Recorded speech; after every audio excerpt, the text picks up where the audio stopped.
Welcome to yo-yo TV. తెలంగాణలో అధికార party Congress కన్ను గ్రేటర్ హైదరాబాద్పై పడింది. నగరంలో పార్టీని బలోపేతం చేసుకోవడానికి వ్యూహాలు రచిస్తోంది. గతంలో గ్రేటర్ హైదరాబాద్ పరిధిలో హవా కొనసాగించిన కీలక లీడర్ల మైలేజ్ను వాడుకొని పబ్లిక్లోకి వెళ్లాలని పార్టీ భావిస్తోంది.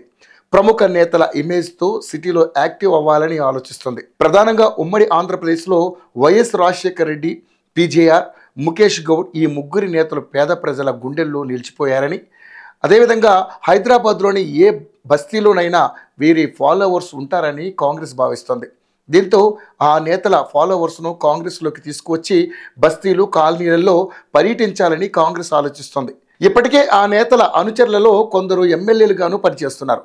కానీ ఇతర పార్టీల్లో ఉండటం వలన ఆశించిన స్థాయిలో సిటీలో కాంగ్రెస్కు మైలేజ్ లేదనేది స్వయంగా టీపీసీసీ నేతలు ఆఫ్ ద రికార్డులో మాట్లాడుతున్నారు.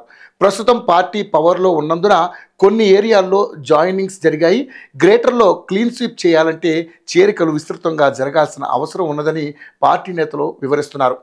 CM Revanth Reddy, PCC chief Mahesh Kumar Goud చరిష్మాతో ప్రస్తుతం నెట్టుకొస్తున్నప్పటికీ భవిష్యత్తులో పార్టీ స్ట్రాంగ్ కోసం పాత నేతల ఇమేజ్ అవసరమని హైదరాబాద్లోని కాంగ్రెస్కు చెందిన ఓ కీలక నేత చెప్పారు. బీజేపీ, బీఆర్ఎస్ నుంచి జాయినింగ్స్ను ప్రోత్సహించేందుకు త్వరలో డివిజన్ స్థాయిలో మీటింగులు పెట్టాలని టీపీసీసీ ప్లాన్ చేస్తోంది. ఏడాది నుంచి ప్రజలకు చేసిన అభివృద్ధి, సంక్షేమం వంటి వాటిని వివరించనున్నారు. దీంతోపాటు ముఖ్య నేతలకు రాజకీయ భవిష్యత్తుపై క్లారిటీ ఇవ్వనున్నారు. 10 ఏళ్ల పాటు పవర్లో ఉండేందుకు ఇలాంటి నిర్ణయాలు తీసుకోక తప్పదని కాంగ్రెస్ నేతలు ఒకరు చెప్పారు.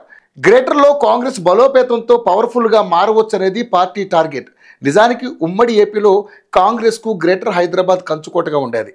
తెలంగాణ ఏర్పాటు తర్వాత పలుచనబడ్డ పార్టీ 7 డిసెంబరు 2023 తర్వాత మళ్లీ ఊపందుకుంది. పార్టీ పవర్లో ఉన్నందున గ్రేటర్లో బలంగా తయారయ్యేందుకు బీసీ సామాజిక వర్గానికి చెందిన ఓ యువనేతకు రాజ్యసభ సభ్యుడిగా అవకాశం కల్పించింది. అయితే ఆయన ఆధ్వర్యంలో మరిన్ని కార్యక్రమాలు చేయాల్సి ఉందని పీసీసీ నొక్కి చెప్తుంది. ప్రస్తుతం గ్రేటర్ హైదరాబాద్లో కాంగ్రెస్కు 14 మంది కార్పొరేటర్ల బలం ఉంది. దీన్ని 140కు పెంచాలనే టార్గెట్తో పీసీసీ పనిచేస్తుంది. మరి ఎంతవరకు వర్కౌట్ అవుతుందో చూద్దాం.